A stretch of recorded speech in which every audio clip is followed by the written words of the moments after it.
Buenos días. Me da gusto verlos de nuevo.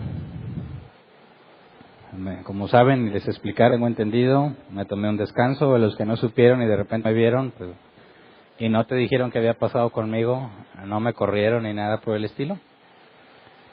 Andábamos de paseo. Y bueno, antes de que me fuera, hicimos unos cambios que creo no tuve oportunidad de platicarles a ustedes, los de domingo. Y determinamos que hicimos una separación en cuanto a los temas que se van a tratar los miércoles y los temas que se van a tratar en domingo. Vamos a cumplir, si Dios quiere, este próximo agosto, que es la fecha oficial. Siempre celebramos el aniversario de la iglesia por ahí de septiembre, buscando que todos regresen del periodo vacacional. Pero es el 15 de agosto cuando es el aniversario de la iglesia. Vamos a cumplir, si Dios quiere, 7 años. Y casi todos estos 7 años teníamos un estudio secuencial de la Escritura. Domingo y miércoles era secuencial. Y la idea original es que trajeras tu memoria USB cada domingo, si eres de los que no pueden venir el miércoles, y te llevaras el audio del miércoles y para el siguiente domingo ya estabas al corriente. Pero ¿qué creen? Como buenos mexicanos, y en el paso del tiempo, la gente dejó de pedir los audios de miércoles y nos empezamos a encontrar con situaciones raras de personas que vienen todos los domingos, pero había temas doctrinales que desconocían por completo. Digo, ¿cómo que no sabes si siempre vienes? Es que los miércoles no vengo. Y los miércoles se veían temas también igualmente de importantes que los domingos, y sobre todo en un orden secuencial, aquellos que ya no estaban considerando actualizarse con las prédicas del miércoles, llegaban al siguiente domingo con muchas cosas que no comprendían. Así que decidimos cambiarlo. A raíz de todo eso y a raíz de que estamos creciendo, era cada vez más el problema de las personas que no se ponen al corriente. Entonces el objetivo es buscar la manera en la que podamos ser beneficiados lo más eficientemente posible, y los que vienen el miércoles que también encuentren un beneficio. Así que se decidió que los miércoles vamos a estudiar algo distinto que los domingos. Los domingos los vamos a continuar con fundamentos. Y los miércoles iniciamos el estudio de la Escritura desde Génesis y nos vamos a ir verso por verso, libro por libro. Entonces, quisiera que todos estén enterados. Los temas de domingo van a tener secuencia solamente en domingo. Y los temas de miércoles solamente en miércoles. En cuanto a los domingos, todavía nos falta un buen rato con los fundamentos. Hoy vamos a ver el tema de fundamentos número 53. Y todavía nos faltan. Algunos me mencionaron, oye, yo pensé que los fundamentos eran así poquitos, ¿verdad? No, pero si vamos a analizar fundamentos de la fe cristiana, hay muchas cosas que tenemos que dejar en claro para poder decir que tienes una doctrina bíblica fundamentada en las Escrituras. Entonces, haciendo una recapitulación, de lo que hemos visto, porque se nos atravesaron varios eventos, ¿verdad? El Día de la Madre, el Día del Niño, y no pudimos continuar esos días el estudio. Nos quedamos estudiando la doctrina de la Iglesia o teología de la Iglesia, donde vimos que es la Iglesia, estudiamos las marcas de la verdadera Iglesia y estudiamos los 2 sacramentos, el bautismo y la mesa del Señor, y los estudiamos por separado. Si, como todavía eso era de domingo a miércoles, si no te enteraste de uno de esos, por favor ponte al corriente, porque de aquí en adelante solo vamos a estudiar los fundamentos en domingo. Entonces ahora sí, si te pones al corriente, te vas a mantener al corriente siempre y cuando no faltes el domingo, ¿verdad? Entonces, después de estudiar qué es la Iglesia y cuáles son las marcas de una verdadera Iglesia, yo quería la intención de hoy es que estudiemos la membresía de la Iglesia. Y ya la hemos estudiado aquí en la iglesia anteriormente, pero hoy quiero profundizar más. Como estamos viendo por separado cada uno de estos temas, ya definimos la iglesia, ya definimos las marcas de la verdadera iglesia y los sacramentos.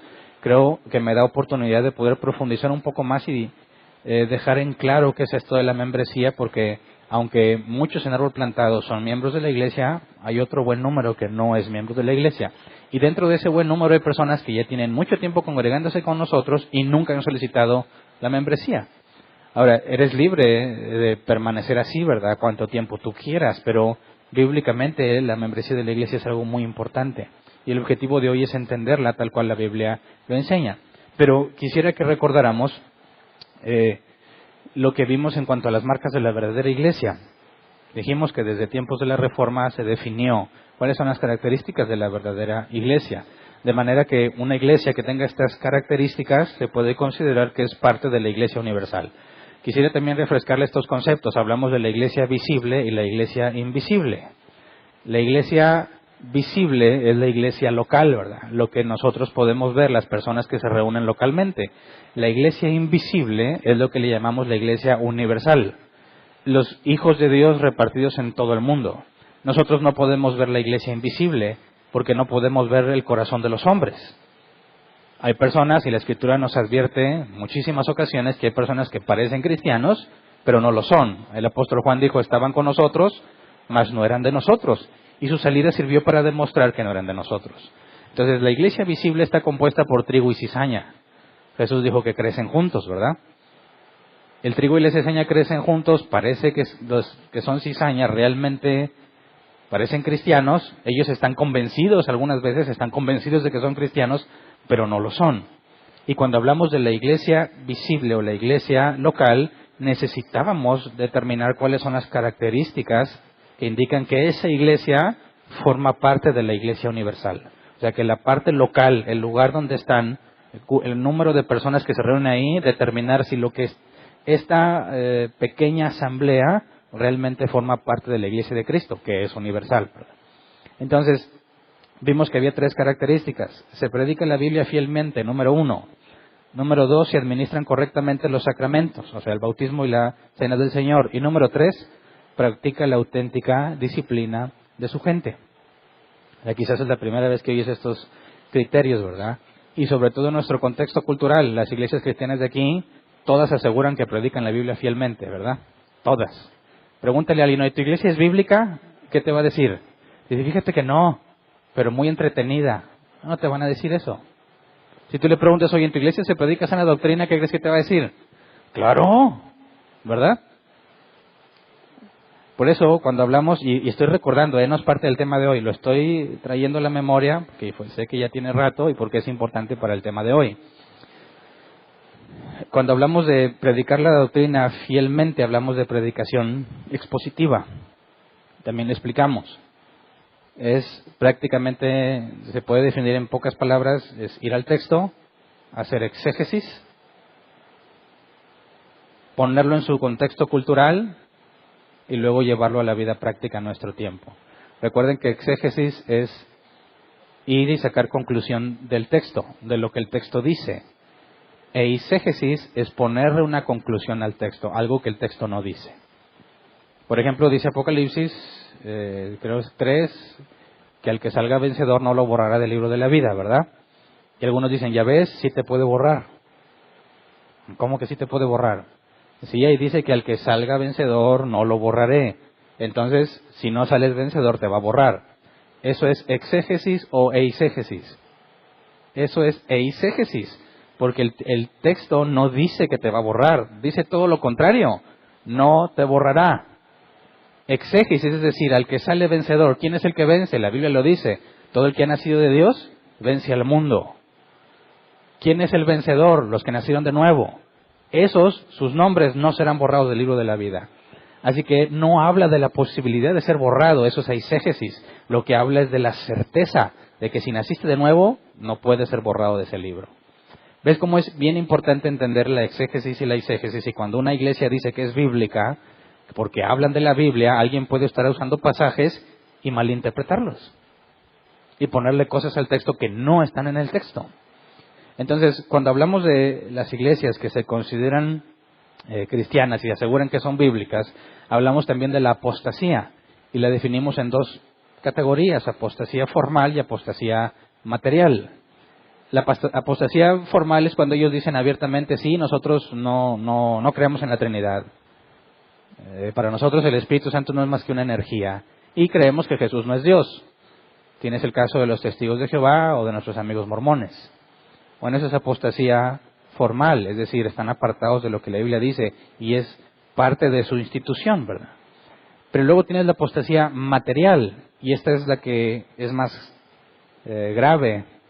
Porque hay iglesias que dicen, nosotros creemos en la Trinidad, nosotros creemos en la soberanía, Creemos que Dios tiene poder para hacer lo que Él quiera y dicen, creemos en la predestinación. Pero luego escuchas sus predicaciones y están totalmente opuestas. Te dicen, oye, ven, recibe a Cristo en tu corazón para que hagas esta oración de fe y Dios escriba tu nombre en el libro de la vida en ese momento. Espérame, no me dices que crees en la predestinación. Si crees en la predestinación es imposible que Dios escriba tu nombre en el libro de la vida en el momento en que tú hagas una oración de fe. Porque la Biblia dice que antes de la creación fuiste predestinado. Entonces, esa es la apostasía material. En teoría, creen lo que la Biblia dice, pero en la práctica lo contradicen, lo niegan. ¿Ok? Eso era en cuanto a la predicación fiel. Administrar correctamente los sacramentos, pues el bautismo, estudiamos hace varias semanas que era el bautismo bíblico y cómo se celebra la mesa del Señor. Y la parte que no hemos estudiado a profundidad, aunque lo mencioné en ese tema, es la parte de la disciplina de su gente. Y para empezar a investigar y analizar la parte de la disciplina, necesitamos primero definir lo que es la membresía de la iglesia.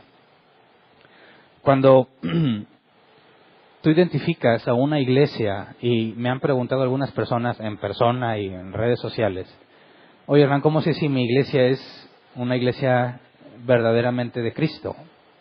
Bueno, checa los 3 criterios: predicación fiel de la Escritura, guardar correctamente los sacramentos y practicar la disciplina. Dicen, bueno, pues no siempre predica fielmente, ¿verdad? A veces sí y a veces no. Sí nos bautizamos y sí celebramos la mesa del Señor. Bueno, ¿y qué hay de la disciplina? No, pues quién sabe. Si nos hemos enterado de algunas cosas en que sentaron a alguien o corrieron algunos, pero ¿qué fue lo que pasó? ¿Tú participaste en eso? No, claro que no. Lo único que sabes es por los rumores, ¿verdad? Las malas lenguas. Y eso que estás en una iglesia, ¿verdad? No, pues yo me enteré que lo encontraron así, ya sabes, no, en serio. Sí, no, si te contara, ¿verdad? Y órale, no, y supiste de fulanito. No, me enteré y así. Se está aplicando la disciplina y dice, ¿cómo no lo disciplinaron? ¿Lo sentaron o lo corrieron? Pero ¿siguieron el proceso bíblico? Porque hay un proceso bíblico para eso. Si es una persona, el pastor de esa iglesia, quien determina quién se va y quién se queda, eso no es disciplina, eso es autoritarismo. Él tiene complejo de rey y quiere hacer lo que se le pega en gana, pero eso no es el proceso bíblico. Para hablar de la membresía de la iglesia, tenemos que ver ciertos pasajes donde nos demuestran que es bíblica la membresía de la iglesia, aunque todos piensan que son parte de la iglesia porque se congregan ahí, ¿verdad? Cuando dicen, ¿tú de qué iglesia eres? Ah, pues yo voy a tal iglesia, y piensas que eres miembro de esa iglesia porque vas ahí, ¿verdad? Y cuando le preguntas a alguien que tiene la costumbre de ir de iglesia en iglesia, ¿de cuál iglesia es? Te va a decir que no tiene iglesia, ¿verdad? Pero ahí hablan de iglesia en el contexto de un lugar local. Pero es imposible que haya un cristiano sin iglesia, porque cuando eres nacido de nuevo y recibes el Espíritu Santo, formas parte del cuerpo de Cristo. El cuerpo de Cristo es la iglesia. Es que no hay cristianos sin iglesia en ese sentido. Todos los cristianos forman parte del cuerpo de Cristo, si es que son verdaderamente cristianos. Si no son cristianos, piensan que son cristianos, aunque se congreguen y estén en la lista de membresía, no son miembros de la iglesia de Cristo. Por eso hay que estudiar para entender que si tú te encuentras una iglesia, o has estado en una iglesia, porque yo sé que hay personas que nos visitan que son de otras congregaciones y están en un proceso de tomar una decisión o de analizar la doctrina, y algunos como que han tratado de hacerlo secretamente sin que nos demos cuenta. No funciona eso, ¿verdad? Te das cuenta. Y otros han sido honestos, han llegado, oye Hernán, estoy aquí analizando la doctrina, ¿verdad? Estoy comparando lo que tú enseñas, lo que la Biblia dice y lo que me enseñan en otra parte donde yo me congrego. Y qué bueno que hagas eso. Excelente, examínanos, analiza lo que enseñamos, determina si somos bíblicos. Y es lo que le digo a las personas que vienen a analizar. Pero se encuentran con este punto. ¿Cómo sé si la iglesia en la que estoy es bíblica en el sentido de que es la iglesia de Cristo? ¿Y cómo sé si debiera permanecer ahí o no? Y es donde tiene que ver el tema de la membresía. ¿Perteneces a una iglesia local o no perteneces? Todo cristiano pertenece a la iglesia de Cristo, ¿verdad? Pero cuando hablamos de la membresía de la iglesia, estamos hablando de la iglesia local.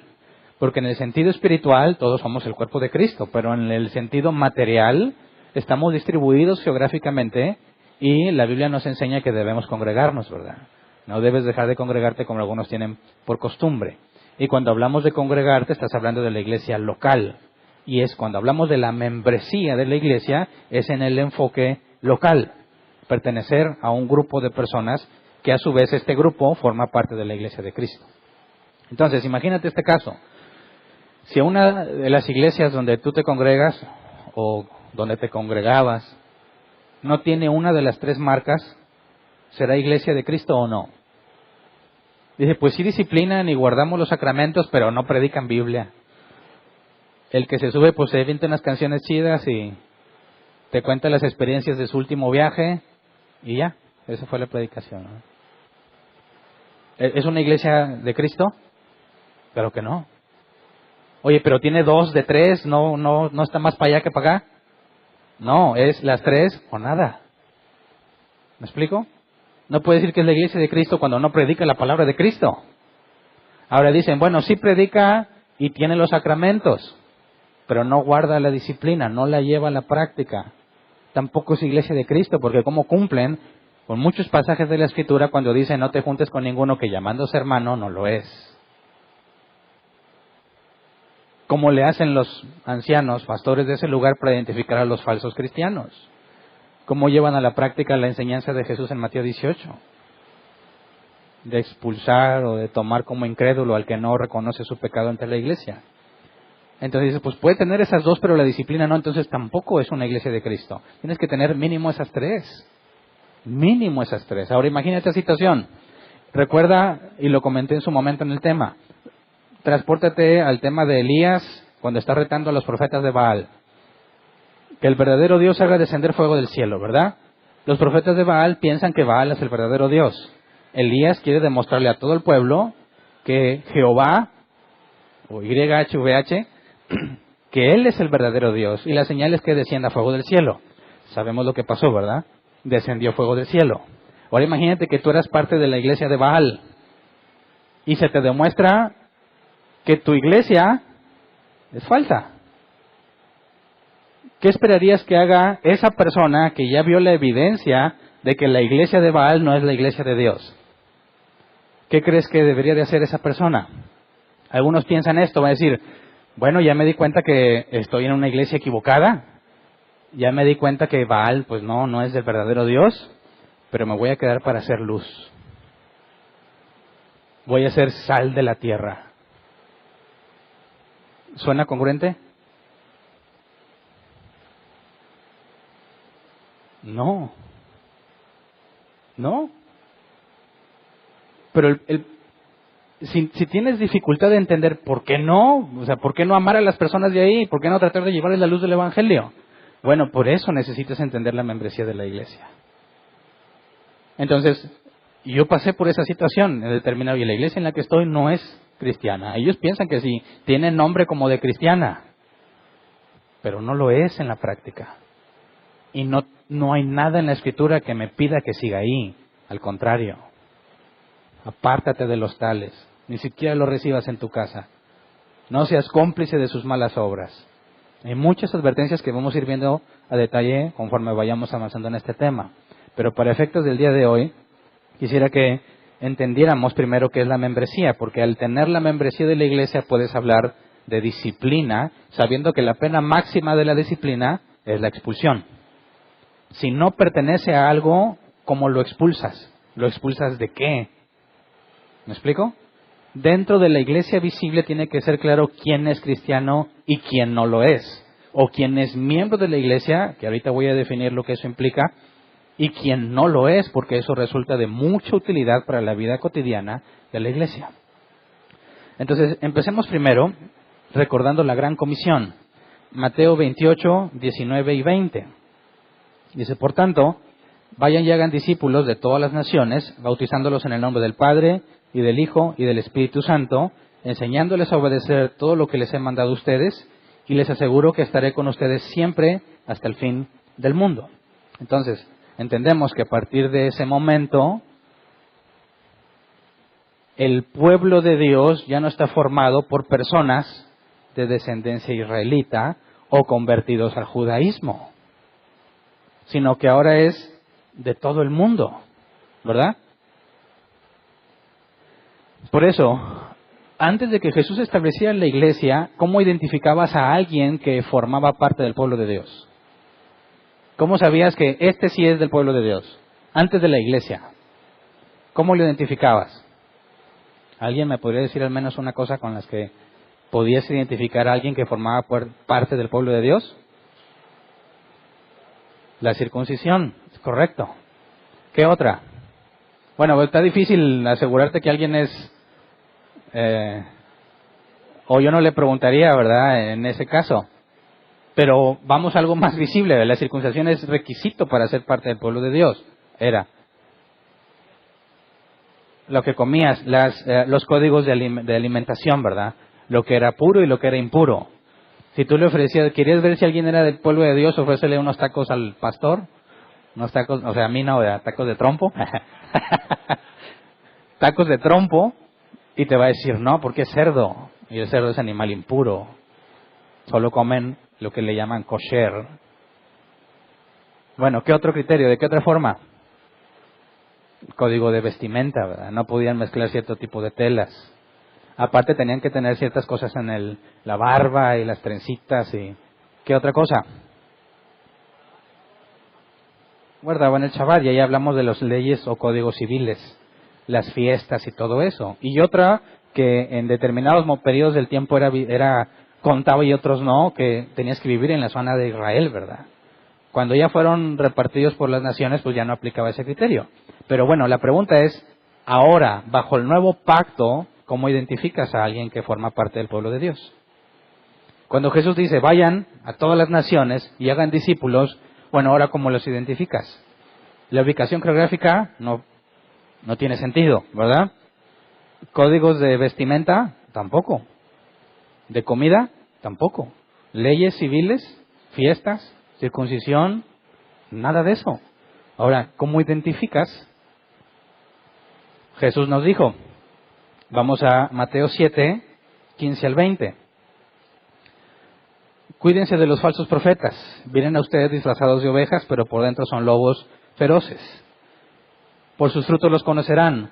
¿Acaso se recogen uvas de los espinos o higos de los cardos?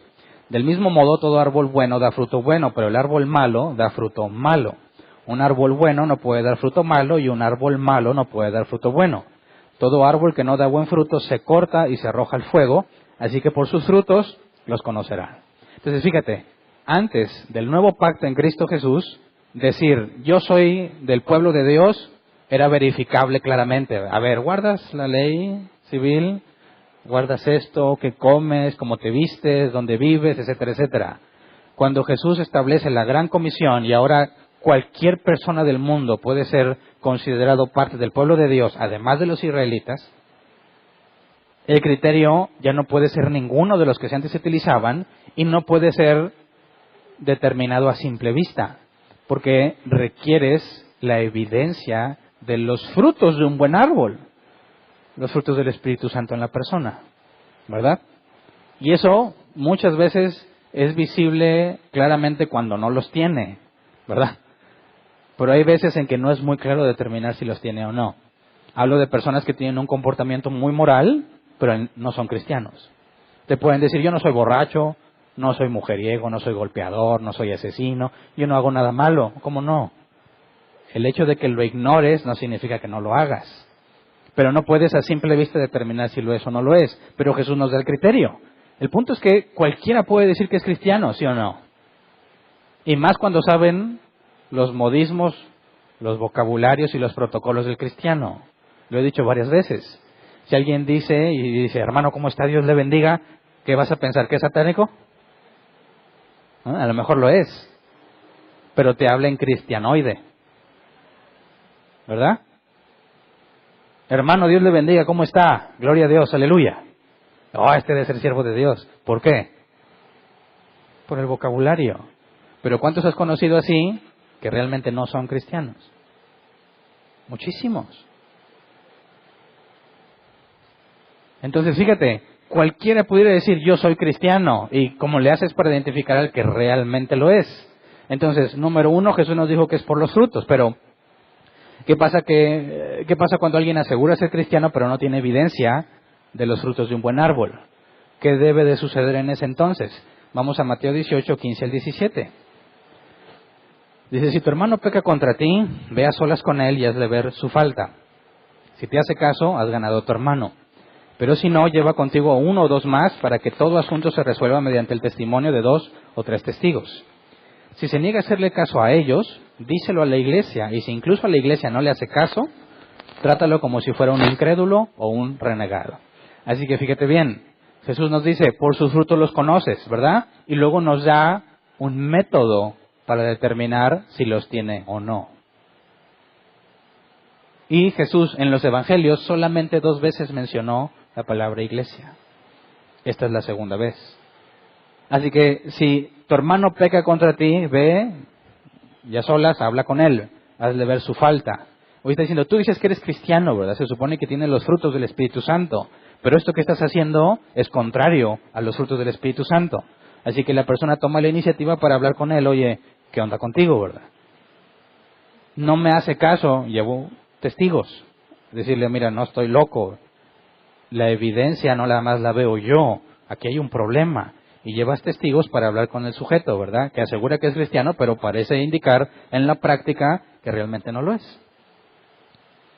Pero quisiera que veamos cómo estos 2 pasos Pablo no los toma en cuenta. Vamos a 1 Corintios 5, 1 al 3. Pablo está aplicando el proceso que Jesús nos enseñó en Mateo 18, pero quisiera que viéramos cómo lo aplica. Dice, 1 Corintios 5, 1 al 3, es ya del dominio público que hay entre ustedes un caso de inmoralidad sexual que ni siquiera entre los paganos se tolera. A saber, que uno de ustedes tiene por mujer a la esposa de su padre. Y de esto se sienten orgullosos. ¿No debieran más bien haber lamentado lo sucedido y expulsado de entre ustedes al que hizo tal cosa? Yo por mi parte, aunque no estoy físicamente entre ustedes, sí estoy presente en espíritu y ya he juzgado como si estuviera presente al que cometió este pecado. Entonces, fíjate que Pablo va directo a pedir la expulsión, ¿verdad? Cuando Jesús nos dice, tenlo por un incrédulo, Pablo dice, expúlsenlo. No puede seguir teniendo comunión en la iglesia, porque la comunión en la iglesia es para los cristianos. Y en este caso es un hombre que se acuesta con la mujer de su padre. ¿Y qué hizo la iglesia?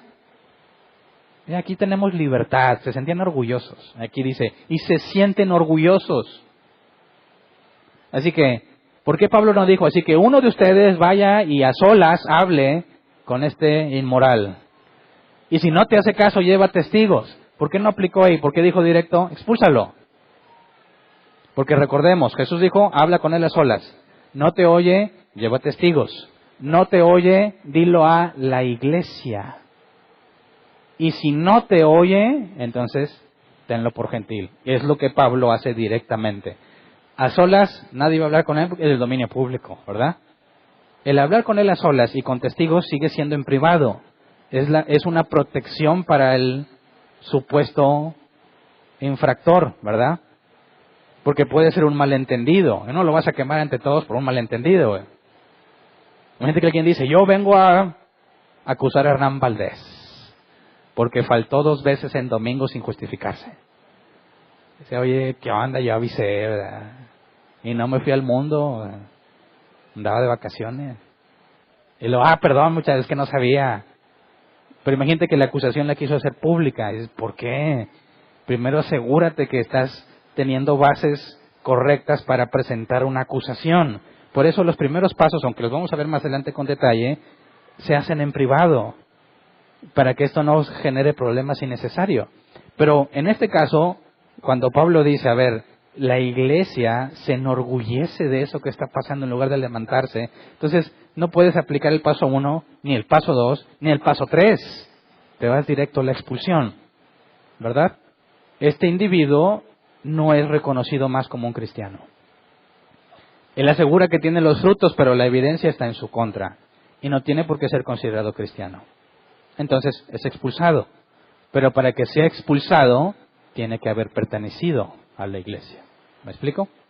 Entonces, se vuelve interesante ver cómo la expulsión, en el proceso que Jesús enseñó, aunque Pablo va directo a la expulsión, ya vimos por qué en ese caso particular, siguiendo el proceso de Jesús, ¿quién tiene la última palabra para determinar si el individuo es cristiano o no? La iglesia. La iglesia, ¿eh? No nada más los ancianos. Aunque todavía no hemos estudiado qué es eso, ¿verdad? Lo vamos a estudiarlo más adelante. La iglesia es la que determina... gracias. La iglesia es la que determina si una persona es cristiana o no. Ahora, ¿cómo sabes si una persona no es cristiana, según el proceso que Jesús enseñó? Porque no pertenece a ninguna iglesia, al expulsarlo. ¿Te das cuenta? Ahora, fíjate bien. Jesús nos dijo, por sus frutos los conocerás. Ya no puedes tomar ningún criterio que aplicaba en el antiguo pacto. Ahora, por sus frutos los conoces, pero ¿quién es el que da confirmación de que alguien realmente es cristiano? La iglesia. Porque si es expulsado de la iglesia, es que no es cristiano. Si está en la iglesia, es porque es cristiano. Pero ojo, la iglesia no te hace cristiano. La iglesia confirma tu cristianismo o lo rechaza. ¿Me explico? Por eso dice, ¿puede haber un cristiano sin iglesia? No, porque el que no tiene iglesia no puede ser considerado cristiano. En el proceso que Jesús enseñó, es la iglesia la que tiene la última palabra. Pero quisiera que nos adentráramos un poco más, porque Jesús mencionó a la iglesia 2 veces en los evangelios. Y esta en Mateo 18 es la segunda vez. Vamos a la primera vez. Mateo 16, 15 al 19. Mateo 16, 15 al 19. Jesús está hablando con los apóstoles, ¿verdad?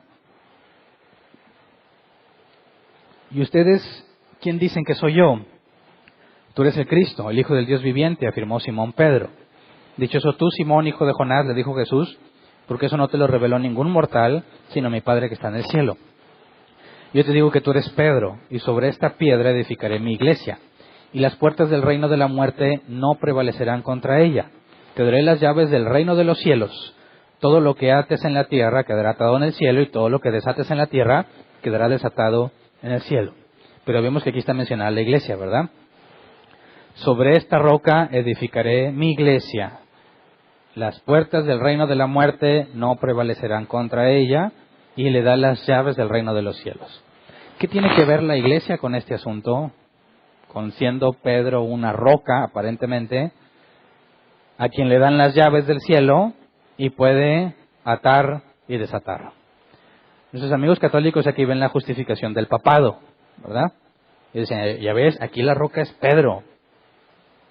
Ellos aseguran que el Papa es el sucesor de Pedro, ¿verdad? Y que se ha mantenido esa sucesión desde estos tiempos hasta hoy en día, con Francisco. Y además consideran que el Papa es el que tiene autoridad para que una persona entre al cielo o no entre. Y eso fue usado muy malamente en algunos siglos atrás, ¿verdad? Porque es o te humillas ante el Papa o él declara que jamás vas a entrar al cielo. O le echas dinero a la caja o no sacan del purgatorio a tu gente. Porque ¿quién tiene la llave? El Papa, según ellos. Pero aquí el asunto es que la iglesia está fundamentada, dice aquí, sobre una roca y tiene las llaves para atar y desatar. Eso es muy interesante. Porque fíjate bien, cuando hablamos de la iglesia en términos del proceso que Jesús enseñó, vemos que tiene la última palabra en la disciplina. Y la primera vez que se menciona la iglesia en los evangelios, la primera vez que Jesús lo menciona, habla de las llaves del reino de los cielos para atar y desatar. Así que esto es un asunto importante. La iglesia es la confirmación del cristianismo de un individuo. Y lamentablemente muchos han pensado o piensan todavía que la iglesia es una especie de asociación benéfica o una especie de lugar donde te dan servicio. Entonces, alguien tiene problemas y ¿de dónde busca ayuda? O hay personas que genuinamente saben que son cristianos y pueden pedir ayuda de otros cristianos. Eso es claro en la Escritura. Pero hay muchas personas que son engañadores, vienen, y ha pasado muchos por aquí, quieren hablarte en términos cristianos. ¿Dónde está el pastor? Y luego, hermano, es que mire esto, y te usan vocabulario cristiano, ya muy anticuado a veces, ¿verdad? Te usan así palabritas cristianas, que mira, estoy así, necesidad, y estoy orando, y no quiero ver si me da un apoyo de dinero. Ah, ¿y tú qué? No, es que estoy batallando mucho y no tengo trabajo. ¿Y si te conseguimos trabajo? No, lo que yo estoy ocupando es el dinero. Ah, mira, qué interesante, ¿verdad? O sea, y si te acomodamos, no, es que la urgencia es el dinero. Ha pensado de alguna forma que los cristianos deben de servir, ¿verdad? Ahora ese es un caso muy obvio, pero hay otros que vienen a la iglesia y dicen, a ver, aquí qué me das, o sea, ¿cómo me sirves? ¿Cómo me atiendes? Están esperando oye, yo llegué y nadie me recibió, nadie fue y me dijo bienvenido. Nadie me dijo, mira, siéntate aquí, o me dio mi lugar especial, no, ahí me dejaron, órale, donde tú quieras, y ni me pelaron, no me hicieron nada. No, yo siento como que aquí no hay amor, o sea, no se vio.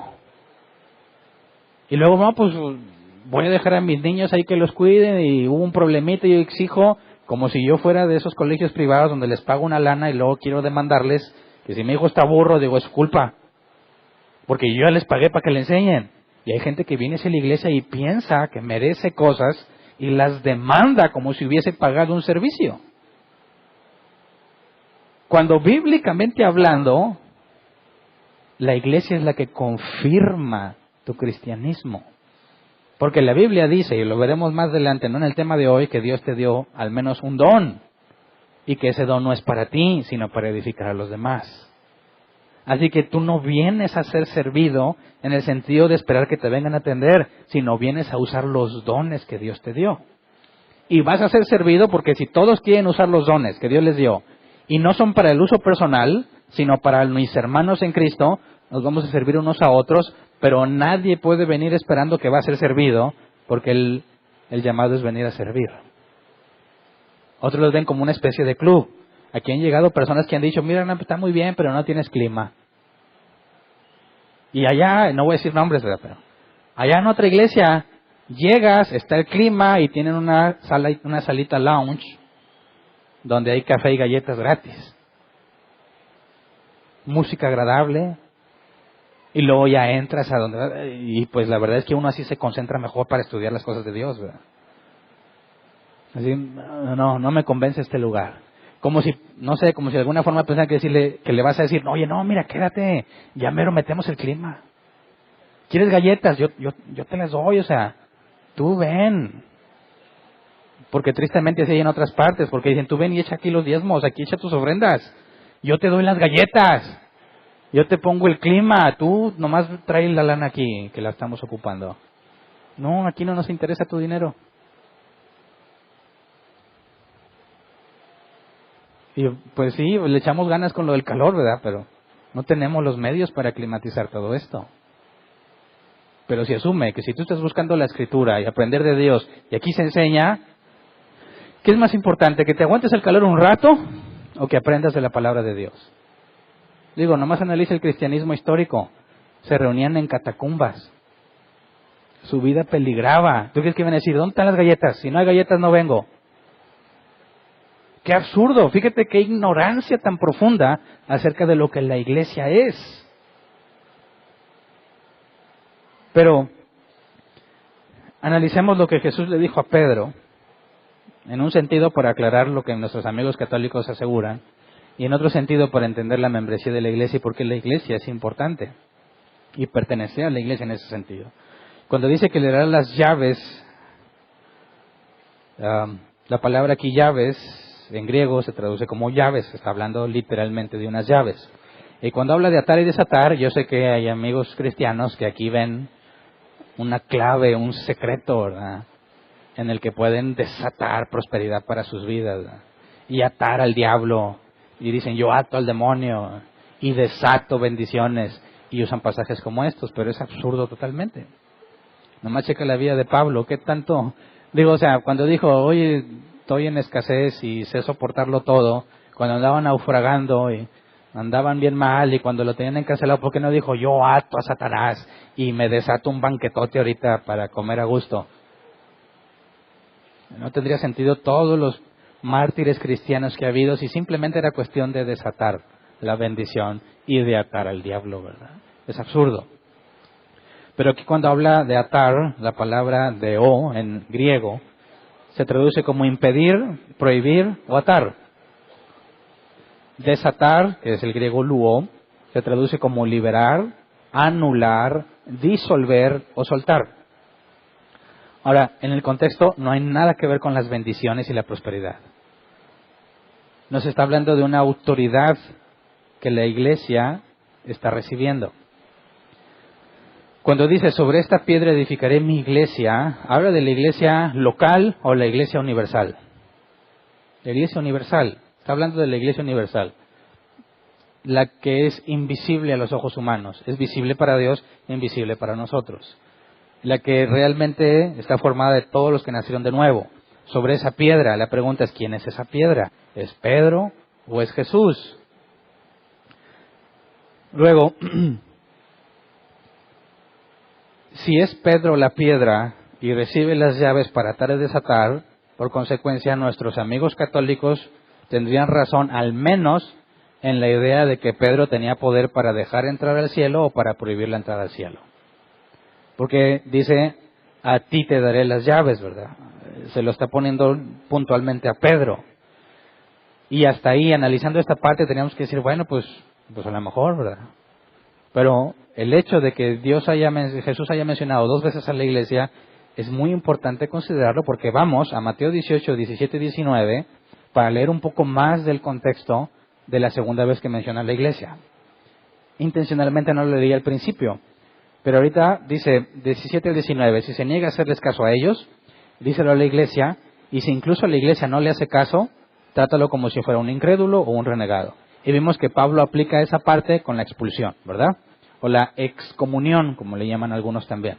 Versículo 18, les aseguro que todo lo que ustedes aten en la tierra quedará atado en el cielo, y todo lo que desaten en la tierra quedará desatado en el cielo. Pausa. Aquí los de la prosperidad les brillan mal los ojos, dicen, porque no nomás Pedro, sino yo también. Yo puedo atar y desatar. Y por eso están como locos atando y desatando cosas, según ellos, ¿verdad? Porque atan la pobreza y siguen igual de pobres, ¿verdad?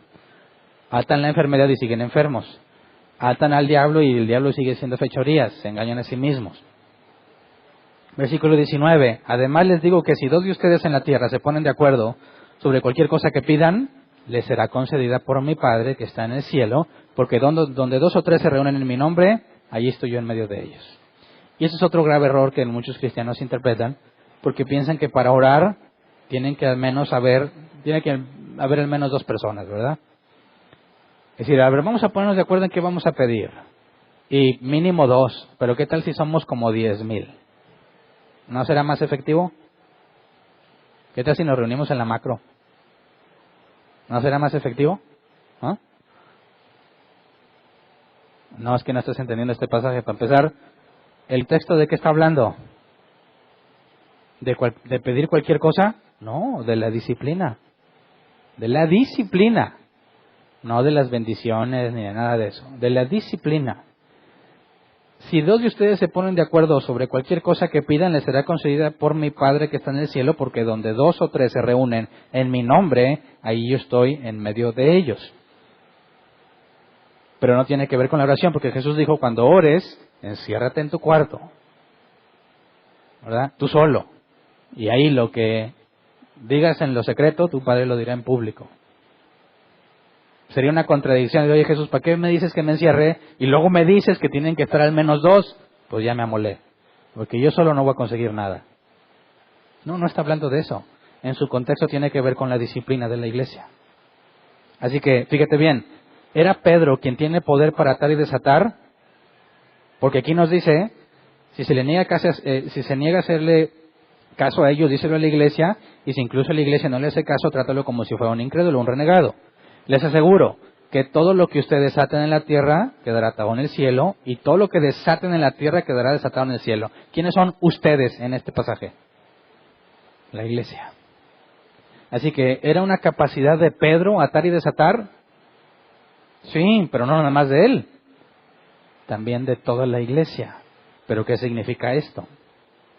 ¿Qué puedo atar y qué puedo desatar? En el contexto histórico se dice que en aquel entonces, cuando los rabinos se ponían a juzgar, hacían este acto de atar o desatar a alguien al imponerle algunas sanciones o al hacerle un juicio para ver si está cumpliendo con las leyes.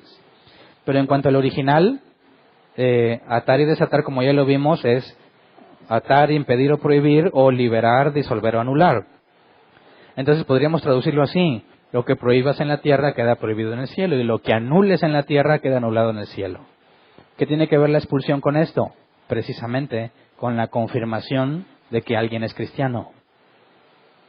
Así que, las llaves del reino, ¿para qué sirven? Para atar y desatar. ¿Y qué significa eso? Ejercer disciplina. Mantener en una iglesia o expulsar de la iglesia, eso es atar y desatar. Así que la iglesia tiene una autoridad particular de parte de Dios. Pero quiero complicarlo un poco más. Alguien podría decir, espérame, pero si leímos que Pedro es la roca y sobre esa roca se edifica la iglesia. Jesús claramente dijo, te daré las llaves del reino de los cielos. Dicen, está hablando de Pedro. Bueno, tendrías que ignorar el pasaje que ya leímos en Mateo 18, ¿verdad? Donde habla de ustedes en general. Pero vamos a las palabras de Pedro. Primera de Pedro 2, versículo 4 al 8. Pedro escuchó las palabras de Jesús directo, ¿verdad? Así que Pedro nos podría decir con sus propias palabras cómo debemos interpretar esto. ¿Quién es la roca? Dice, Cristo es la piedra viva, rechazada por los seres humanos, pero escogida y preciosa ante Dios.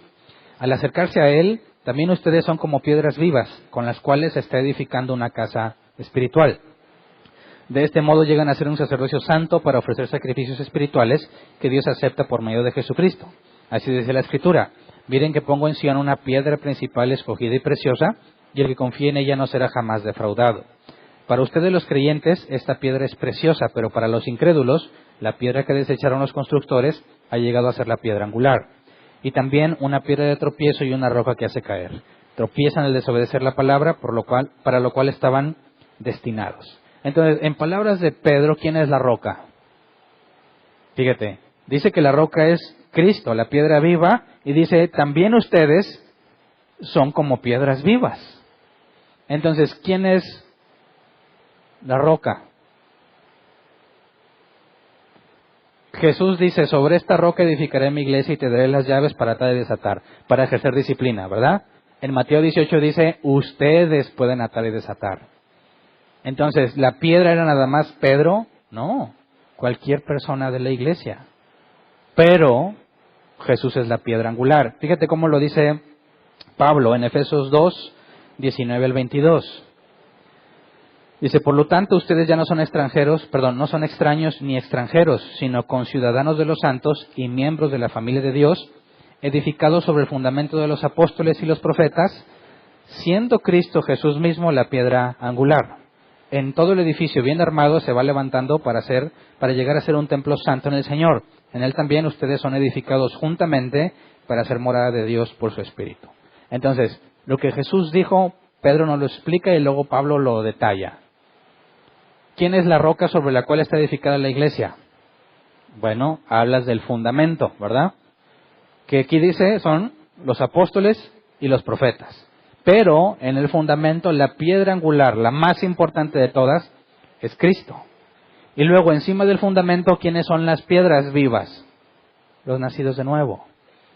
Entonces, ¿quién tiene las llaves para ejercer disciplina? La iglesia. No nada más Pedro. ¿Verdad? Fíjate bien, la intención de Jesús no es centralizar el poder en un individuo, en este caso Pedro, como la Iglesia Católica pretende asegurarlo.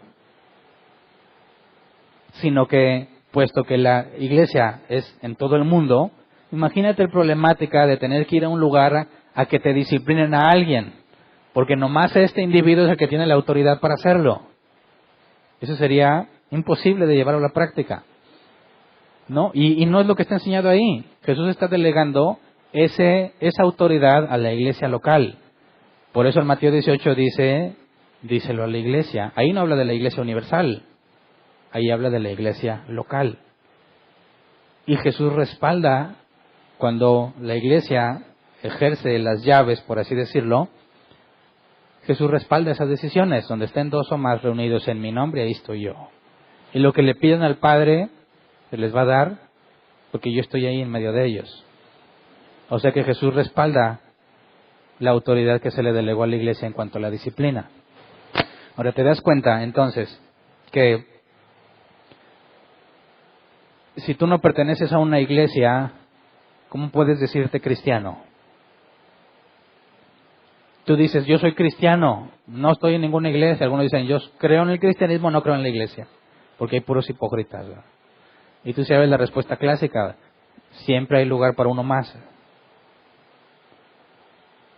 Pero date cuenta que el cristiano sin iglesia, en automático, no es cristiano, ¿verdad? Si él dice, yo tengo los frutos, tienen que ser puestos a prueba, tiene que haber evidencia. Y quien confirma eso es la iglesia local. Ojo, no te hace cristiano la iglesia local. Veamos con un ejemplo de un pasaporte. ¿A quién le otorgan pasaportes en nuestro país? A los que son mexicanos, ¿verdad? ¿El pasaporte te hace mexicano? No. Imagínate que tú te vas a un país extranjero. Pierdes el pasaporte. ¿Cómo le haces? No te van a dejar salir del país, ¿verdad? ¿Cómo le haces? Está este concepto de embajadas, ¿verdad? Tú te acercas a la embajada de México. ¿Y qué le pides ahí? Dame un pasaporte. ¿Ellos te hacen mexicano? No. Ellos confirman que tú eres mexicano. Ahora, chécalo en la iglesia. ¿Qué es lo que la iglesia hace? ¿La iglesia te hace cristiano? No. La iglesia te da el pasaporte. La membresía de la iglesia es el pasaporte que dice que eres cristiano. ¿Por qué? Bueno, porque si Dios te dio dones, no son para ti, es para los demás. Si vas a cumplir lo que Jesús enseñó, dijo, hagan discípulos enseñándoles que guarden por obra todo lo que les he mandado. Ahí está Mateo 18. Cuando alguien peca contra ti, ve y repréndele a solas. Eso no lo puedes cumplir a menos que pertenezcas a una iglesia. Por eso la membresía de la iglesia es la identificación. Es lo que dice, soy cristiano. Y no está diseñado como una empresa a la que tiene que atender a sus gentes o a sus clientes. No es un club social al que perteneces. Yo soy miembro de la iglesia, ¿por qué? Porque estoy en la lista. La lista no significa nada si tú no estás viviendo como cristiano. Y no hablo de tu vida particular, allá en tu casa. Hablo de la relación que tienes con el cuerpo de Cristo. Porque tú pensarías que alguien que es bien cristiano en su casa, pero en la iglesia no, ¿es realmente un cristiano? O al revés, alguien que aquí se ve bien cristiano, pero golpea a su esposa. ¿Es cristiano? Entonces no, se requieren los dos aspectos. Ahí en lo individual, en tu vida de santidad particular, debes vivir como Cristo dijo. Y aquí en la iglesia debe haber evidencia. Si tienes dones, debes usarlos al servicio de los demás. Tienes que cuidar unos a otros de que nuestros frutos sean evidenciables. Ahora, quisiera que comparáramos una institución que Jesús dejó. Romanos 13, 1 al 5. Dice, todos deben someterse a las autoridades públicas, pues no hay autoridad que Dios no haya dispuesto. Así que las que existen fueron establecidas por Él. ¿Quién va a ganar en las próximas elecciones? No voy a decir, ¿quién vota por tal? No. ¿Quién va a ganar? Hay una respuesta bíblica simple. El que Dios ponga, ¿verdad? Toda autoridad es puesta por Dios. ¿Y entonces para qué voto? Bueno, ese es el medio por el cual se elige. Pero Dios, siendo omnisciente y soberano, Él ya tiene determinado quién va a estar, ¿verdad? Nuestra tarea entonces es informarte y hacer el voto más informado que puedas. Pero no conoces el corazón de esa persona. Ninguno es cristiano de los que están contendiendo por la presidencia. Simplemente infórmate lo mejor que puedas y toma la mejor decisión que puedas, pero a fin de cuentas sabes que eso está en manos de Dios. Pero fíjate bien, dice el versículo 2, por lo tanto, todo el que se pone a la autoridad se rebela contra lo que Dios ha instituido. ¿Por qué? Dice, los que así proceden recibirán castigo, porque los gobernantes no están para infundir terror a los que hacen lo bueno, sino a los que hacen lo malo. ¿Quieres librarte del miedo a la autoridad? Haz lo bueno y tendrás su aprobación. Pues está al servicio de Dios para tu bien. Pero si haces lo malo, entonces debes tener miedo. No en vano lleva la espada. Pues está al servicio de Dios para impartir justicia y castigar al malhechor. Así que es necesario someterse a las autoridades no solo para evitar el castigo, sino también por razones de la conciencia. Entonces, ¿qué significa que lleva la espada?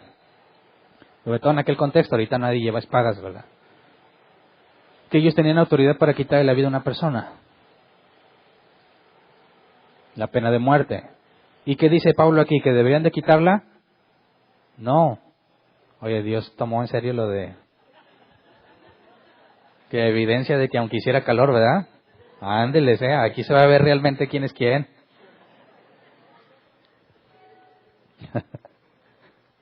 Bueno. Muestren su cristianismo a todos entonces. O saca la lista de membresía y aquí nos vamos dando cuenta.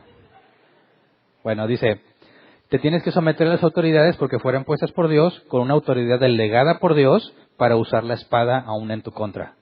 Está al servicio de Dios. Ellos podían quitarte la vida si no cumplías la ley. Y Pablo no dice eso debiese quitarse, dice eso está al servicio de Dios. Tiene autoridad de parte de Dios para castigarte si haces lo indebido. Y te debes de someter, porque si no te sometes estás en contra de Dios. Ahora, ¿qué hay de la iglesia? Dios le dio autoridad al gobierno para hacer eso. Y también le dio autoridad a la iglesia en otro rubro para mantener en la congregación o expulsar a los individuos. Y quien se opone a eso, al igual que quien se ponga a las autoridades puestas por Dios, quien se ponga a la institución de la iglesia que Dios instituyó, está en contra de Dios. Por eso es que una iglesia que no tiene membresía no ejercita la disciplina, porque no existe la idea de expulsar a alguien. Es imposible sin la membresía. Y si una iglesia no ejerce disciplina, no puede ser iglesia de Cristo, porque está en contra de la enseñanza de Jesús.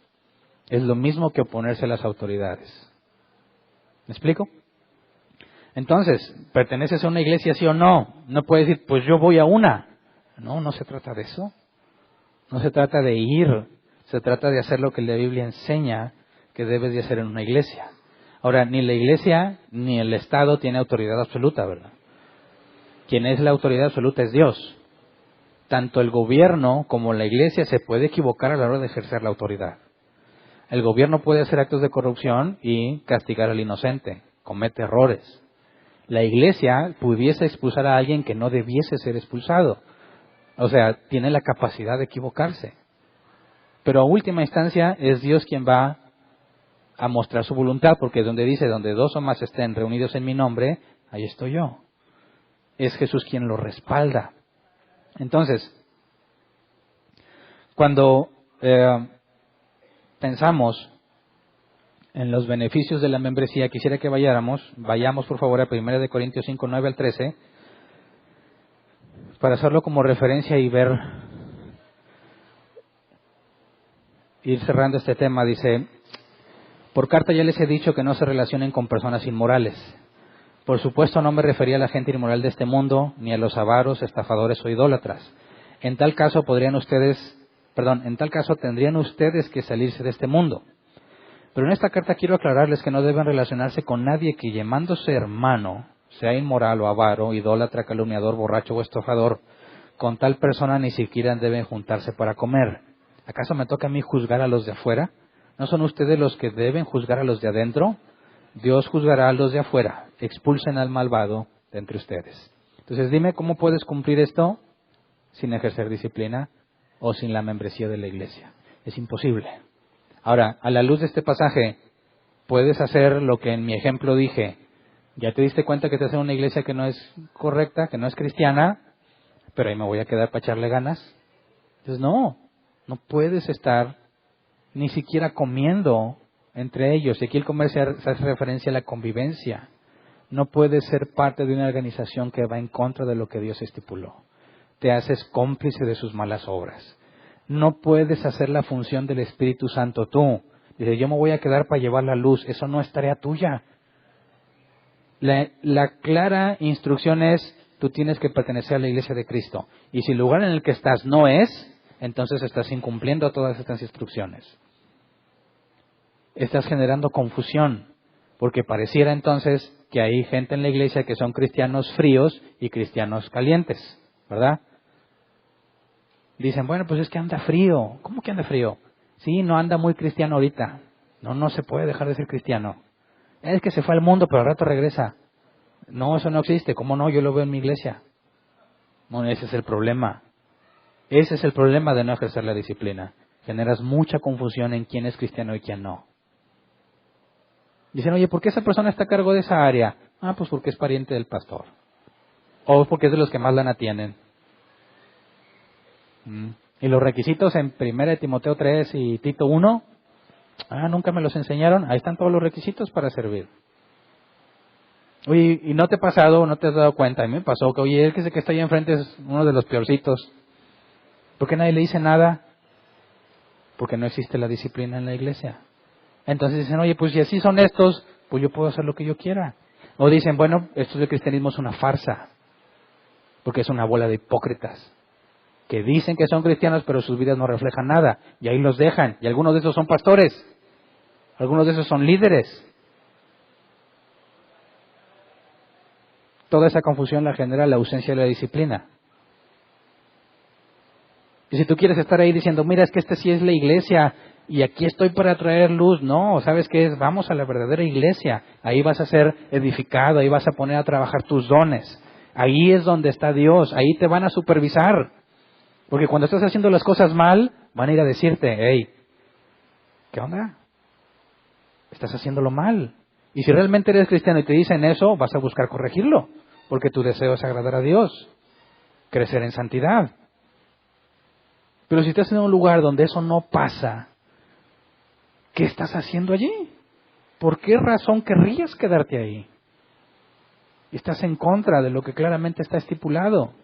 Tienes que, literalmente, como lo vimos hace tiempo en los fundamentos, la doctrina genera división. Tienes que decir, estos son cristianos, estos no. Y esos que no son cristianos no pueden estar a cargo de cosas en la iglesia. No pueden ser puestos al frente como ejemplo en la congregación. No se le puede dar voz y voto en las cosas de la iglesia.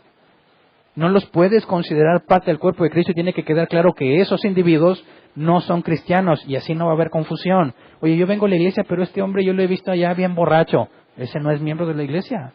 Viene aquí a darse baños de conciencia, ¿verdad? Pero no es cristiano.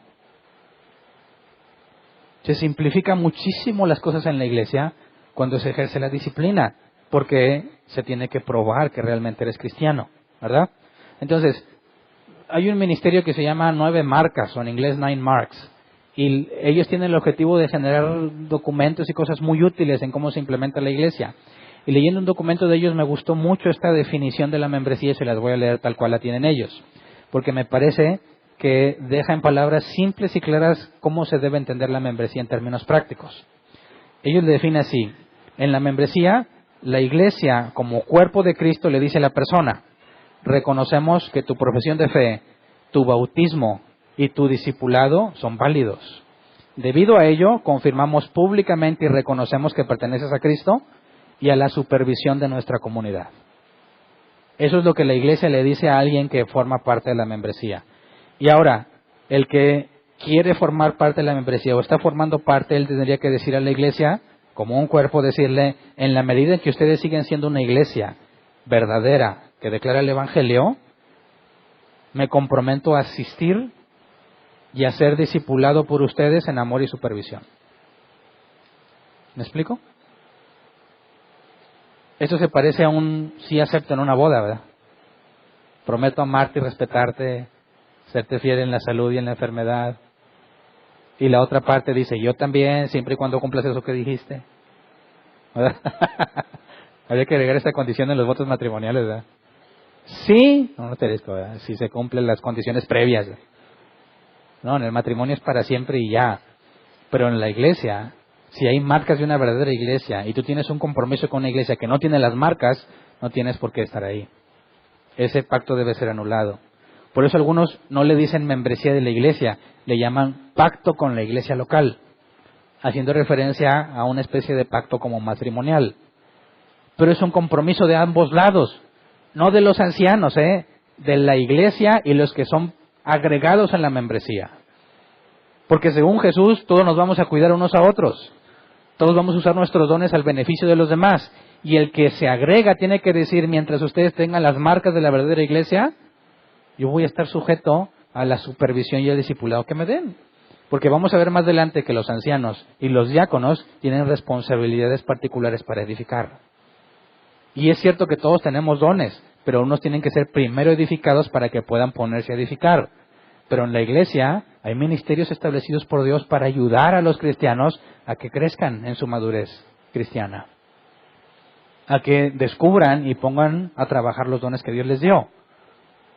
Hay un compromiso a amonestar a los que se están yendo mal, a los que no están haciendo lo que la Biblia enseña.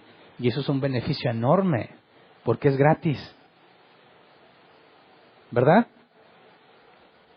O a alguien de aquí le cobraron que me pase una parte de perdido. No. Ahora, ¿qué pasa si hay una persona medio conflictiva? Difícil. ¿Has conocido cristianos difíciles? Digo, hay personas fáciles de tratar, ¿verdad? Que no batallas, es tan agradable estar con ellos. Pero hay otros que hasta te hacen dudar si son cristianos. O sea, ponen serias dudas en tu mente y dices, eso no es. Porque es muy difícil tratar con ellos. ¿Debiésemos negarles la membresía? ¿O no? ¿Por qué andas batallando, Hernán? Ese, córrelo. Todos estaríamos mejor si no estuviera esa persona aquí. Eso nos lleva a la pregunta, ¿qué se requiere para ser miembro de la iglesia? ¿Qué se requiere? Según la Biblia, ¿qué se requiere? Nacer de nuevo. Es todo. ¿Verdad? Si tú eres un nacido de nuevo, según la Escritura, más adelante lo vamos a ir leyendo, y los que creyeron fueron bautizados y se unieron a la iglesia como 3,000 personas. Perseveraban en la doctrina de los apóstoles, en el partimiento del pan, en las oraciones y en la comunión unos con otros. Todos los que creyeron y fueron bautizados. Tienes que obedecer de entrada al sacramento del bautismo, ¿verdad? Ser nacido de nuevo. Tanto el bautismo como la mesa es solo para nacidos de nuevo. Ya lo estudiamos. Oye, pero si es medio difícil la persona, mira, la persona puede ser difícil, pero si está consciente de que es difícil y está dispuesto a luchar con ello, bienvenido. Porque aquel que dice, yo no soy difícil, yo no tengo nada que luchar, ya se descubre que no es cristiano. ¿Verdad? Porque Jesús dijo que venía a los sanos o a los enfermos. A los enfermos, a los que se saben pecadores, a los que saben que necesitan un Salvador, a los que saben que necesitamos la gracia de Dios para mantenernos en pie. Y yo sé, como yo espero que ustedes sepan, que no soy tan fácil. Soy una persona difícil. Y estoy consciente de eso, y estoy dispuesto a luchar con eso. Y eso es lo que se le demanda a cualquiera. Alguien llega aquí, no, mira, yo aquí vengo a poner en orden todo porque andan mal. No, compadre, vete a estudiar la Biblia primero. Aprende lo que es humildad. Si tienes mucha sabiduría, lo que antecede la sabiduría es la humildad. Y si no llegas con humildad, menos te voy a creer que eres sabio. ¿Verdad? Ya ha pasado aquí, llega, no, mira, aquí está mi tarjeta. Esto y esto, y yo esto y lo otro. No entiendes. No entiendes. No estamos buscando el candidato ideal para la iglesia. Estamos buscando ese pecador consciente de que es un inútil a los ojos de Dios y que necesita de Cristo para salvarse. Y esos no llegan mostrando todos sus beneficios. Esos llegan buscando servir con humildad. Yo quiero que me ayuden, que me supervisen, y yo voy a hacer lo que me corresponde. Ahí es donde ves a un cristiano. Fíjate, si tú pudieses estar dispuesto a pararte en un lugar lleno de personas y decirles a todos que el que solicita la membresía es un verdadero cristiano, ¿estarías dispuesto a hacerlo? Si viene alguien y te dice, oye, yo quiero ser miembro de la iglesia, ¿es cristiano o no es cristiano? ¿Cómo sabes? Bueno, vamos a ponerte en un periodo de prueba de unos 3 años para conocerte bien, ¿verdad? Y luego ya vemos. No puede ser así tampoco, porque lo que vemos es que cuando Pedro predicó, creyeron y se bautizaron como 3,000 y se agregaron a la iglesia, así, ¿verdad? No los pusieron a prueba X tiempo y exámenes tan nuevos, no saben nada. Entonces, ¿qué es lo que esperas? Simplemente que se sepan necesitados de un Salvador, que es la esencia del Evangelio. ¿Me explico? Y todo lo demás que no saben, lo van a aprender en la iglesia. Para eso Dios puso maestros. Así que, ¿qué se requiere para ser miembro de una iglesia? Ser cristiano. Ser consciente de que tienes problemas y estar comprometido a luchar con ellos. Y ya. Nosotros aquí en Árbol Plantado cada 2 meses invitamos a la membresía. Queremos ver las personas que dicen yo quiero comprometerme. Porque ¿quién está tan loco como para comprometerse? Imagínate que dices, mira, yo tengo mi vida, tomo mis decisiones, pero quiero pertenecer a un grupo de personas y darles el derecho de que si me ven haciendo algo mal, me lo reclamen. ¿Quién? ¿Quién dice yo? Pues a mí déjame en paz, no te metas en mi vida. ¿Quién eres tú para juzgarme? Bueno, el cristiano sabe que Dios en su sabiduría ha delegado ministerios y dones para que podamos crecer a la estatura de Cristo.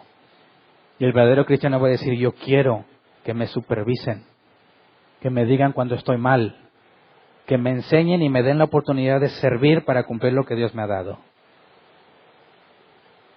Esa es la membresía. Y sin la membresía de la iglesia, una iglesia no puede ser considerada iglesia. Entonces, la responsabilidad de cuidarnos unos a otros está en la iglesia.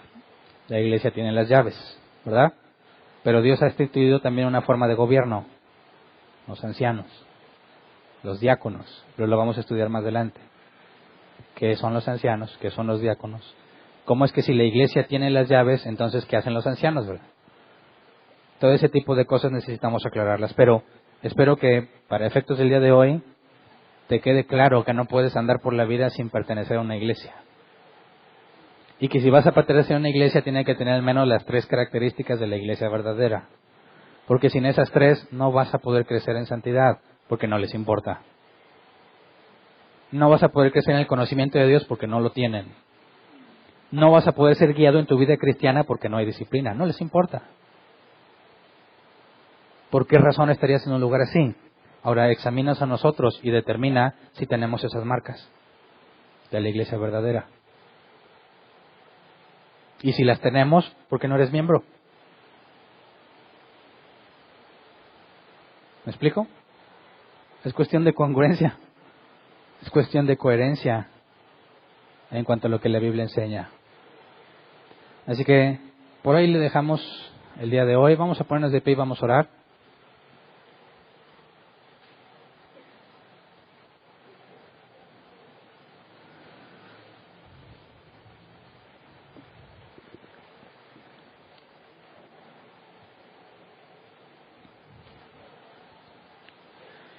Yo espero que si eres parte de la membresía en Árbol Plantado, tengas conciencia del compromiso que requiere y no lo veas como un requisito más que cumplir, una lista en la cual debes aparecer. Los miembros lo saben. Si tú estás en la lista de la membresía pero no haces nada, vas a ser quitado de esa lista, porque es una contradicción.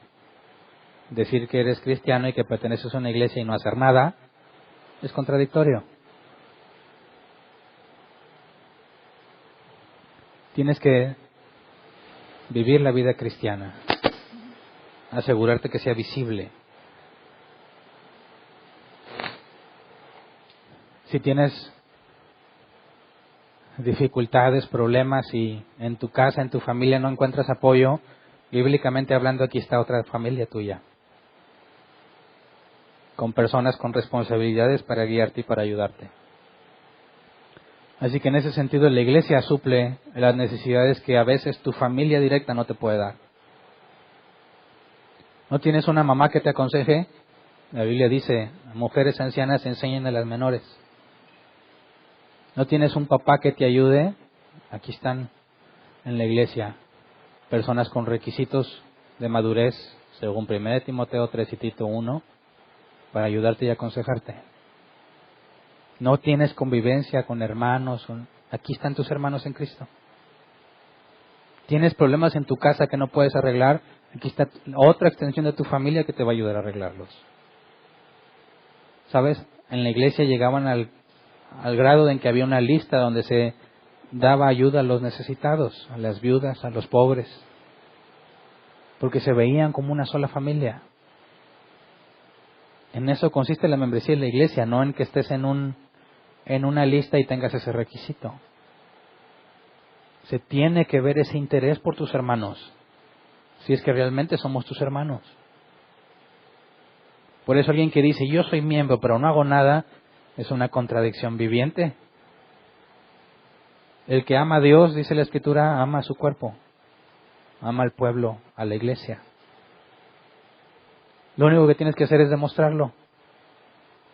Yo doy gracias porque mucha gente sirve, porque mucha gente tiene la evidencia y yo puedo decir sin tantita vergüenza, este es un verdadero cristiano.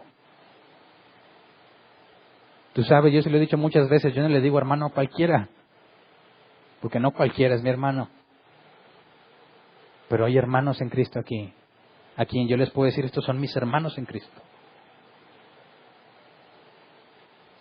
Y como anciano tengo una responsabilidad para con ustedes. Pero no tengo responsabilidad alguna para las cabras locas. Para los que dicen que son, pero su evidencia dice lo contrario. Así que es un bien para la iglesia que estén bien identificados quienes son cristianos, quienes pertenecen a la membresía. Hagamos la parte que nos corresponde para que siempre estemos con las marcas necesarias de una verdadera iglesia.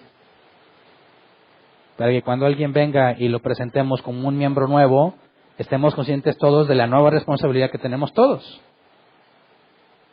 Porque todos debemos cuidarnos entre todos. ¿Verdad? Si ves que tu hermano está haciendo algo indebido, no digas, ¿por qué Hernán no ha ido?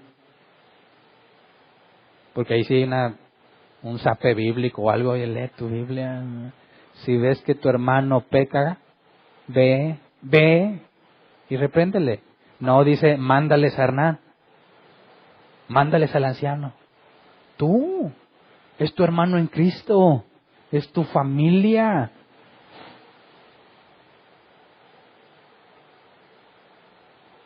Hagamos ese compromiso ante Dios. Si eres miembro de la iglesia, pidamos que funcionemos como la iglesia debe funcionar.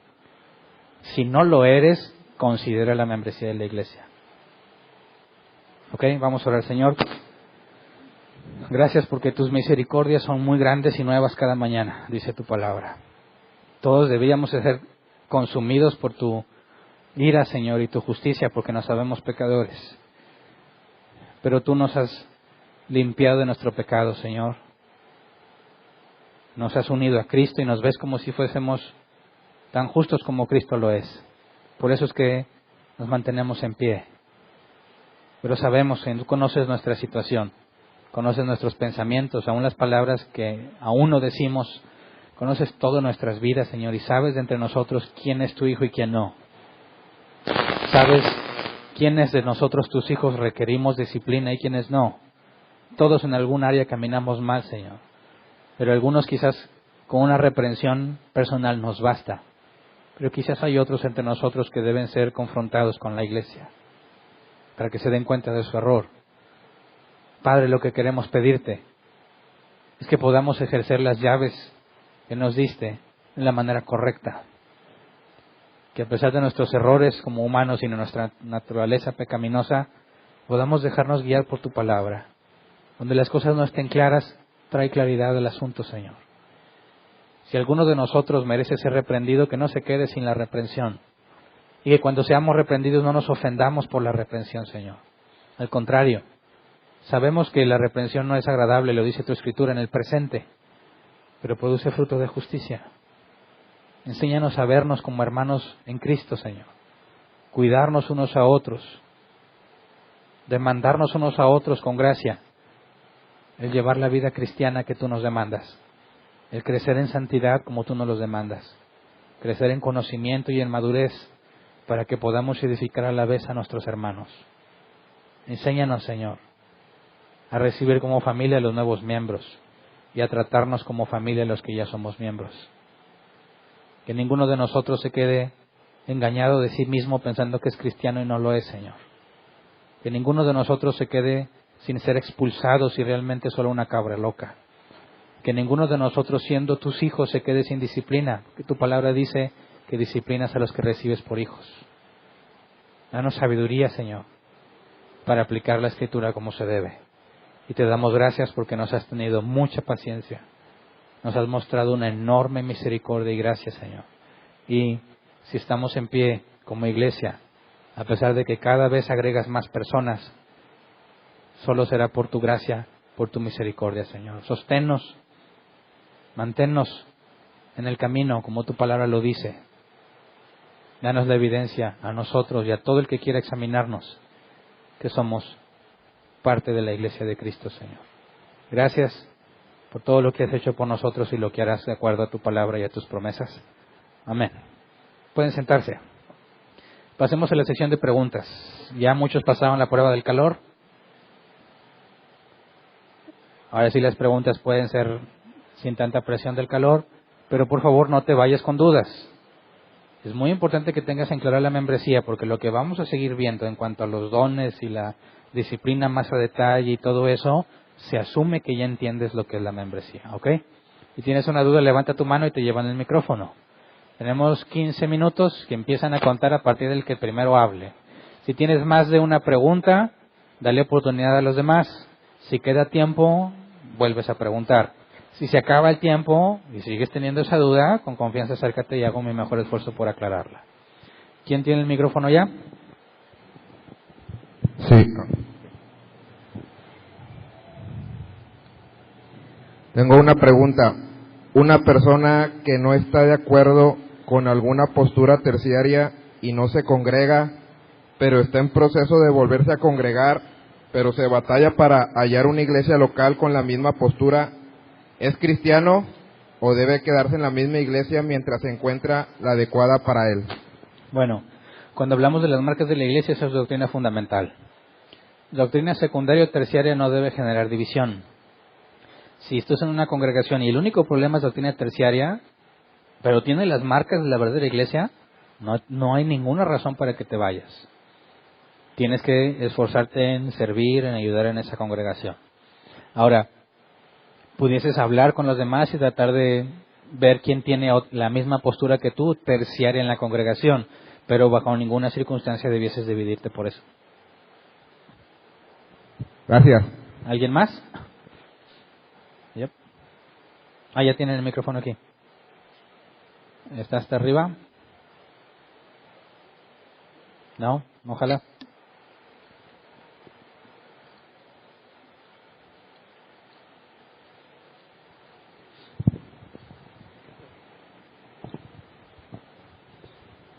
Pastor, ¿podrías repetir las tres características de una iglesia?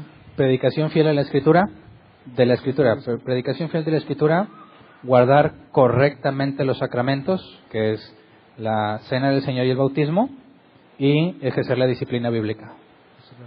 Saludo de Tampico. ¿Alguien más?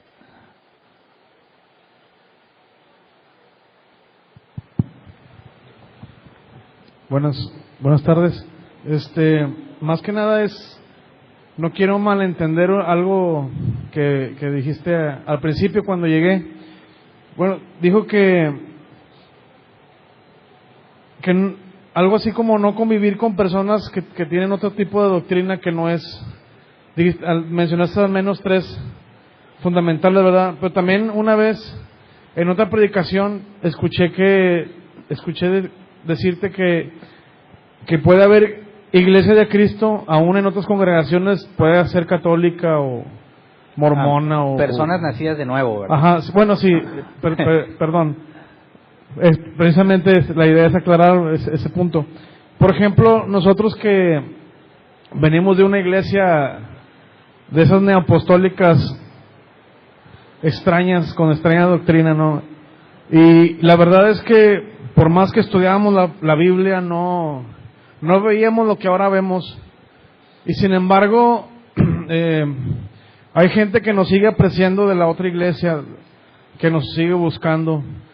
Ahí, ¿cómo entra lo que dijo al principio de cuando las personas que tienen otra doctrina Yo tuve hace unas semanas que mi mamá fue a mi casa y se trajo unas personas que nos aprecian mucho, y sí me entró ese conflicto, pero la verdad sí lo recibí en mi casa, y me gustaría saber sobre eso. Okay. O a lo mejor entendí mal yo, no me quiero sentir culpable.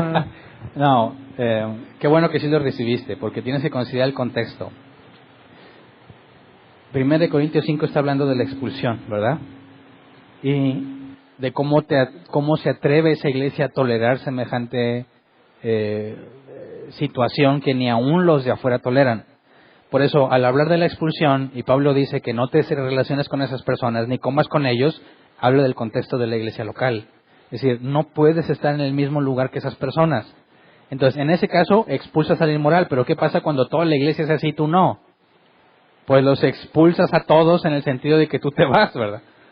Ese es el contexto. Pero también Pablo nos dijo que nuestra plática sea amena y de buen gusto, aprovechando la oportunidad para hablarles del Evangelio, por si Dios les concede el arrepentimiento. Entonces, no se trata de que te aísles del mundo y no hables con alguien que tiene doctrina separada, sino que en el contexto te dice, no estés en un lugar donde no son cristianos.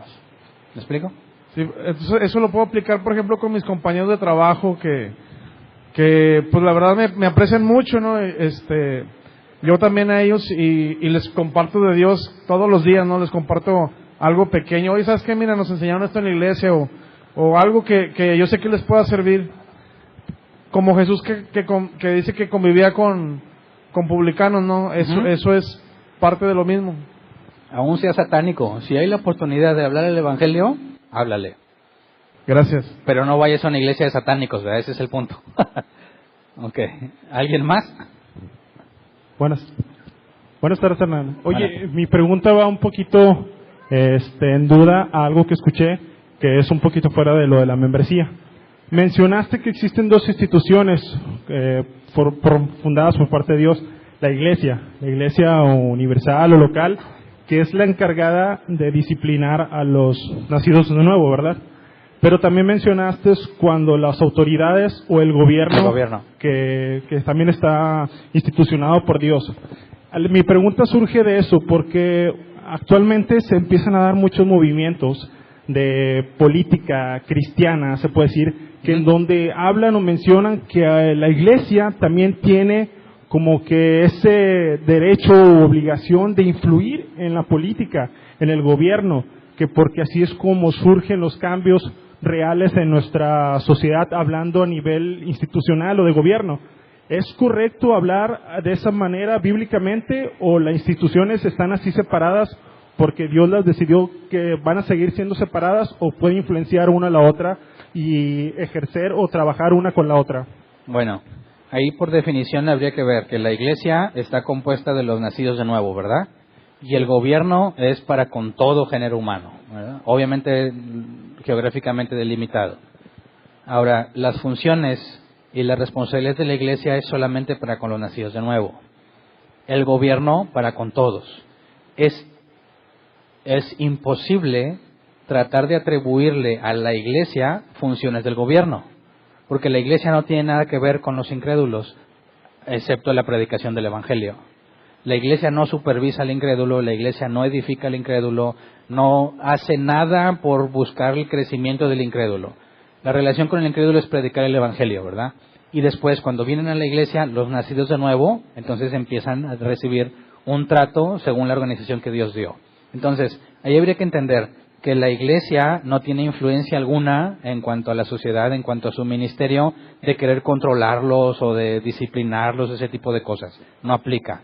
Pero eso no significa que un cristiano no pueda tener carrera política. Tienes a Daniel, ¿verdad? Tienes a José el soñador.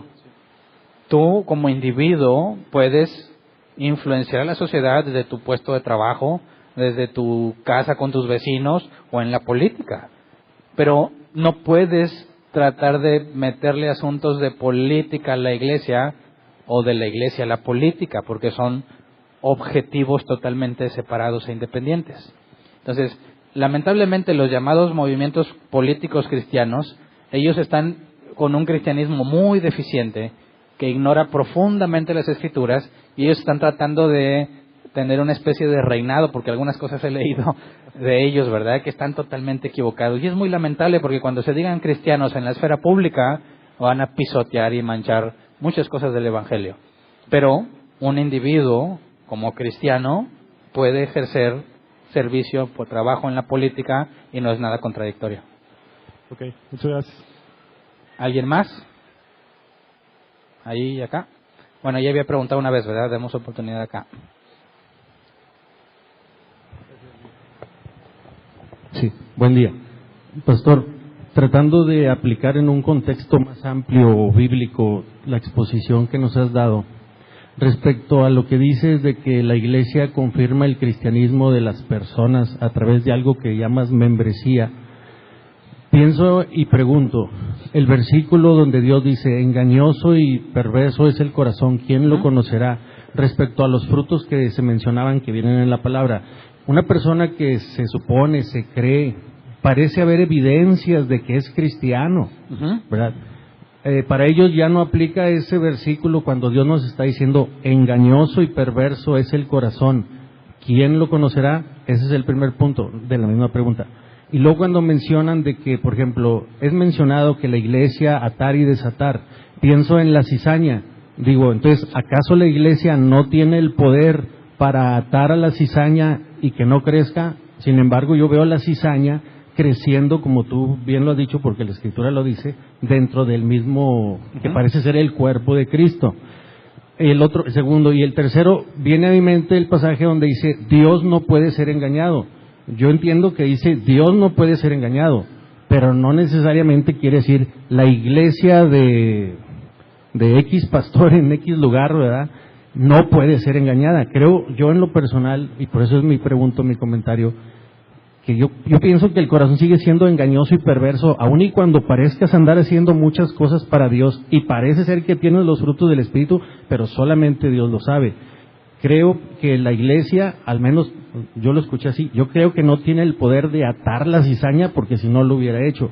Y creo que el que no puede ser engañado es Dios. Digo, a nadie nos gusta ser engañados, y no estoy diciendo, hey, muchachos, qué bueno, ojalá y nos engañen. No estoy diciendo eso de ninguna manera. Pero creo que solamente la Biblia, o sea, Dios mismo se atribuye para Él mismo ese poder de decir, o sea, a mí no me vas a engañar, pero a la iglesia de fulano, mangano y pengano, tal vez la puedas engañar, ¿verdad? Y respecto al engaño, pastor, a veces se escucha el mensaje como que nos estamos cuidando de que Pito Pérez, que se sienta en la última fila, no nos engañe porque no es cristiano. Y el sentido de la palabra engaño, al menos lo que he entendido, pastor, yo lo he entendido de esta manera, como que se refiere más de que nos cuidemos de falsas doctrinas, de falsos maestros, de la enseñanza que se nos quiera venir alrededor a dar, ¿verdad? Aquí yo, por eso estoy aquí, porque creo que Dios te usa y es verdaderamente el Evangelio, ¿verdad?, la palabra. Pero a veces se escucha así, pastor, como que debemos de cuidarnos y que Pito Pérez, que sabemos que anda mal, que no nos vaya a engañar. Todo va relacionado al mismo inicio del comentario, pastor, como que la iglesia, hablando de la iglesia local, nosotros, personas físicas, confirma el cristianismo de fulano, de mangano y perengano, cuando yo entiendo que va a llegar un día en que Jesús va a decir, pues sí hiciste muchas cosas y te congregaste aún en árbol plantado y sé que el pastor era bíblico y sé que era el enseñar, pero tú, aún y cuando nunca te descubrieron, o sea, a mí no me engañaste. Y no porque, oye, Señor, yo fui se escucha así, pastor, como que, Señor, yo soy miembro de árbol plantado y el pastor dijo que eso era la confirmación, me confirmaron ellos como un cristianismo. Y pues te confirmaron ellos, pero a mí no me vas a engañar. ¿Qué opinas de eso, pastor? Por eso mencioné que es en la iglesia visible, donde el trigo y la cizaña crecen juntos, y que la iglesia puede o tiene la capacidad de equivocarse. Ananías y Zafira pasaron por cristianos, Dios les evidenció que no era. Judas pasó por discípulo de Cristo hasta el final, aunque Jesús siempre dejó en claro que no era. Pero el punto es que aún Dios tenía un propósito con Judas, y el hecho de que nadie se diera cuenta de lo que Judas realmente era, trabajó para el propósito de Dios. Entonces la Biblia es clara en que nosotros, con lo que se nos ha revelado, tenemos que ejercer la autoridad que se le ha dado a la iglesia de las llaves del reino de los cielos. Pero, a fin de cuentas, es Dios quien va a hacer el juicio y el veredicto final, y dado que la iglesia se puede equivocar, aún esos errores, que haya individuos que han estado infiltrados y que no son cristianos, Pero aún eso es parte del propósito de Dios para capacitar y edificar el cuerpo de Cristo. Pablo decía que era necesario que hubiera divisiones entre nosotros para que se manifestara quién es quién. Entonces la iglesia hace su mejor esfuerzo partiendo de la Escritura, pero es Dios quien a fin de cuentas tenemos la garantía de que al final va a manifestar quién era quién. Gracias, pastor. Se acabó el tiempo. Ok. Si alguien más tenía preguntas, se puede acercar con confianza. ¿Hay avisos?